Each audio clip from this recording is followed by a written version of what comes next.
ate leaves and bugs, and they do eat bugs and spiders and insects and stuff like that, because people would release mantises and stuff like that for, pest control. But it goes beyond pest control, buddy. They're eating birds. Wildfires, man, a lot of them around the country, thousands of these raging fires in western and U.S. Canada. It's very, very a shame when you see these fires going here.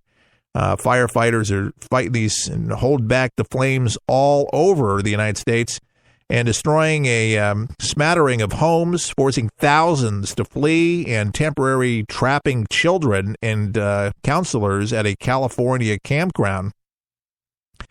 Two major wildfires in California sent nearly 8,000 people fleeing to safety, and about 4,000 people evacuated, and another 7,400 were told to prepare to leave their homes as wildfires swept through grassy foothills in the Sierra Nevada area, about 60 miles north of Sacramento. The California Department of Forestry and Fire Protection said Sunday that the fire had burned nearly 8 square miles, destroying at least 10 structures and damaged critical infrastructure. And leading Governor Jerry Brown to declare a state of emergency to protect and to provide assistance to local authorities. I'm looking at pictures here. It's a shame. Trucks burned as a wildfire arrested a grove near Oroville, California this past Saturday. It's an AP picture that I'm looking at right now. And the fire spokesperson, Mary Ann Aldrich, said that additional homes were destroyed overnight. An inspection team is trying to determine the exact damage, but the area burned was about 10 miles south of Oroville, where spillways in the nation's tallest dam began crumbling from heavy rains this winter and then led to a temporary evacuation orders of 200,000 residents downstream. But folks, these wildfires out of control in some places. Southern California, at least 3,500 people evacuated. Two fires exploded the size of separate ends of the... Okay, I'm reading this wrong. Fires explode in size at separate ends of Santa Barbara County, and a third one threatened homes near a town in San Luis Obispo County. Know something of the north there, up on the grade, Tascadero, beautiful country in the north. Love it on the 101. One of the fires grew to 12 square miles, and then traversing a mountain range and then heading south towards another coastal area. Be careful, folks. A lot of dry winds. And it's not the Sierra winds. It's just dry conditions, hot. The temperatures have been just boiling over in a lot of different places. So make sure if you're traveling or in those areas and driving anywhere, make sure that you know that there's fires in the area, so you don't drive into one and can't drive out. Sometimes you get the folks that are dealing with the fires block off the roads, but sometimes it could be in the middle of something and can't get out, and that's happened. So that's where local radio comes in, folks. That's why I love radio so much, is that you can still turn the radio dial on, and you can get local news, news breaks and stuff like that, live and local. You can get stuff that's happening. You can take to and warn your citizens of things that happen. That's community service. These are good things, but, you got to use your head. I know it's a new concept for some people out there, but a lot of our audience use their heads daily, and they just need the daily dose of reassurance and have this dialogue and conversation, which is something that I just love to have with America each and every day, and can do this from my studio in Tampa, Florida.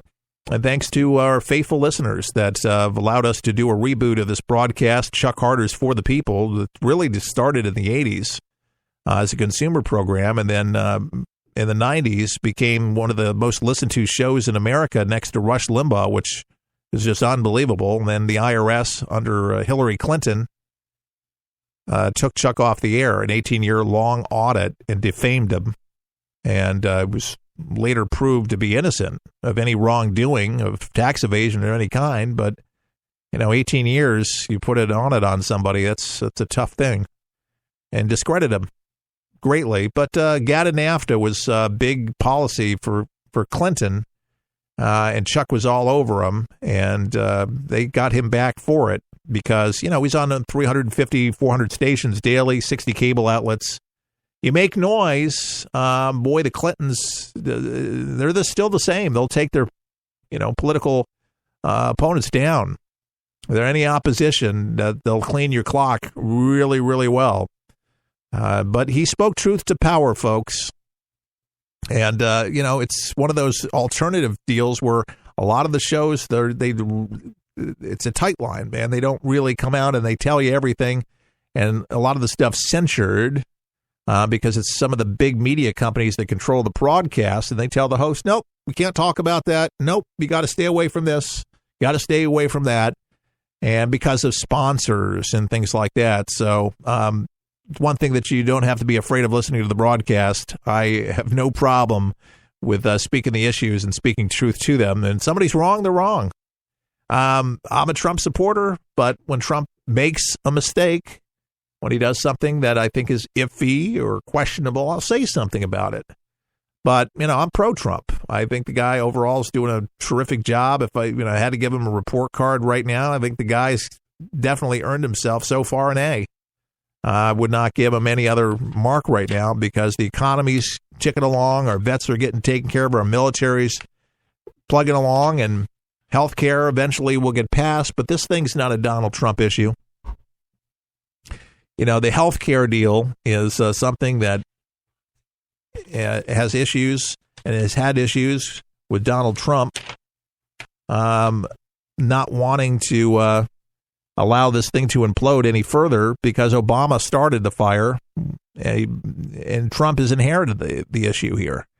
But now it's opposition from his own party right now that's saying, in Democrats, obviously, but a lot from his own party that said, we can't sign this thing.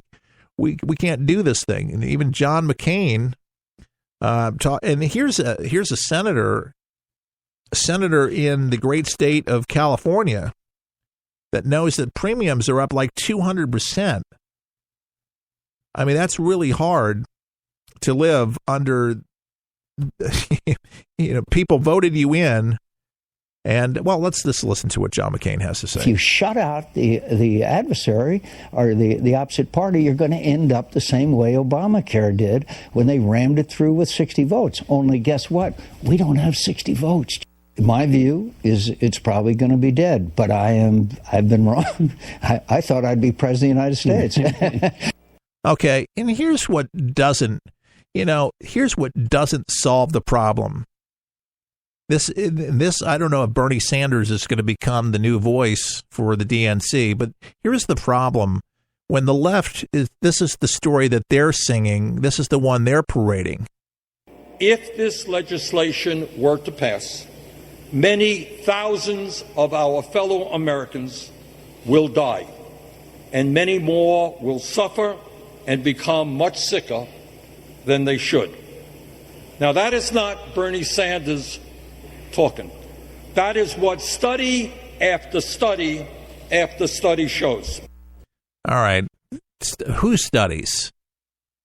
Who studies? Nobody's even seen it. Why don't you release it? Why don't you give us the information? That's not Bernie Sanders saying, but there's been studies. There's no quotes. See, that's the left. That's the left. Sources say, studies show. And people, they don't question it beyond that. There's a problem there. Studies show? That's not Bernie Sanders. Well, who said it? Who did it?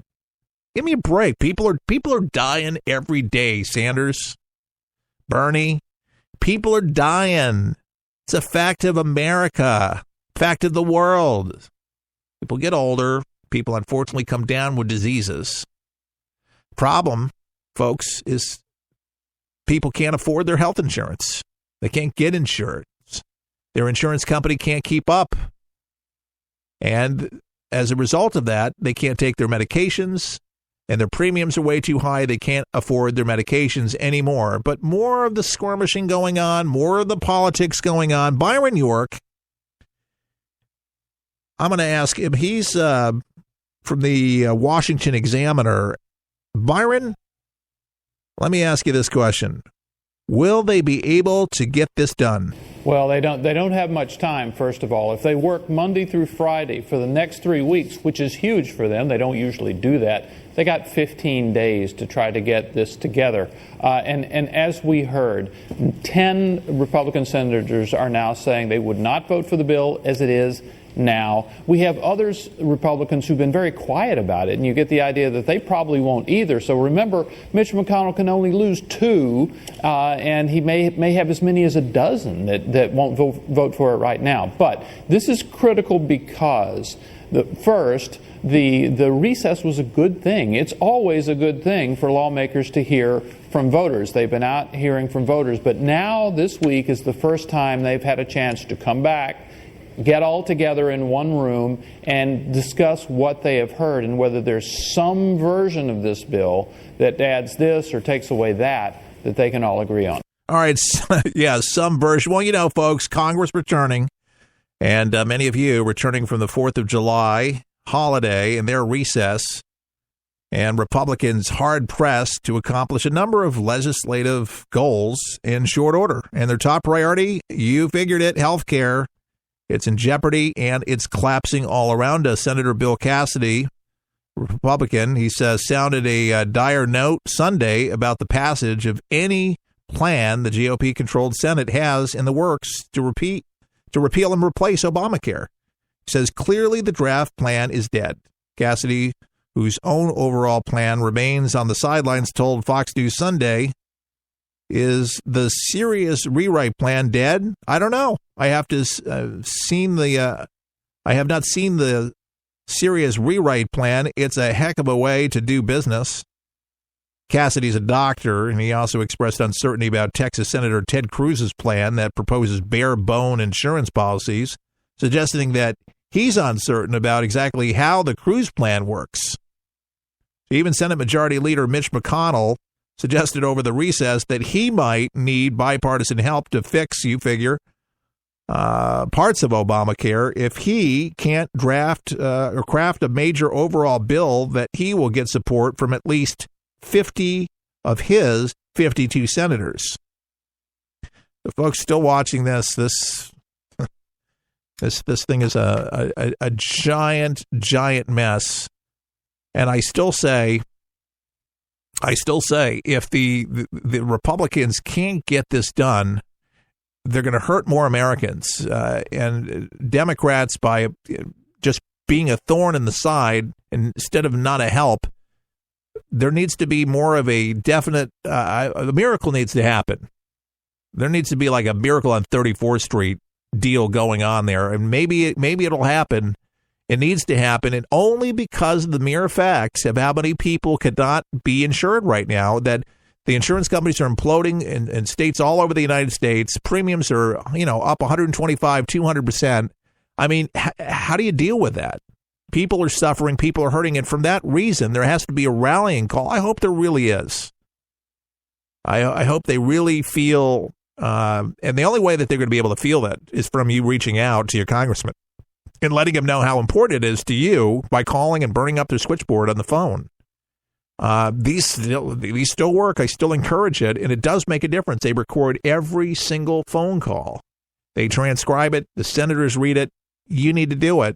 Don't grow faint of heart. Still fight this. Tell them you got to get this done. Let them know the pain that you're going through. Let them hear it from your own words. It's a good thing. By the way, we did not do the Snowflake song. There's a new book that's come out by Larry Winsett, and it's really breaking down what a snowflake is. But what's wrong with darn near everything? And that he asked the question. I guess we can just play an excerpt of that on Fox and Friends. Yeah, do we have that cut? Yeah, Larry, we'll find it in just a second here. This guy, really, really funny. You got to get the book. Brilliant. Then quit being snowflakes. Really, the problem with believing that you're special is that you will believe you deserve special treatment just because you're special. And yet the world is always going to judge you based on contribution. And that's what they have a tendency to forget. Your mom and daddy think you're special, but that's it. The rest of us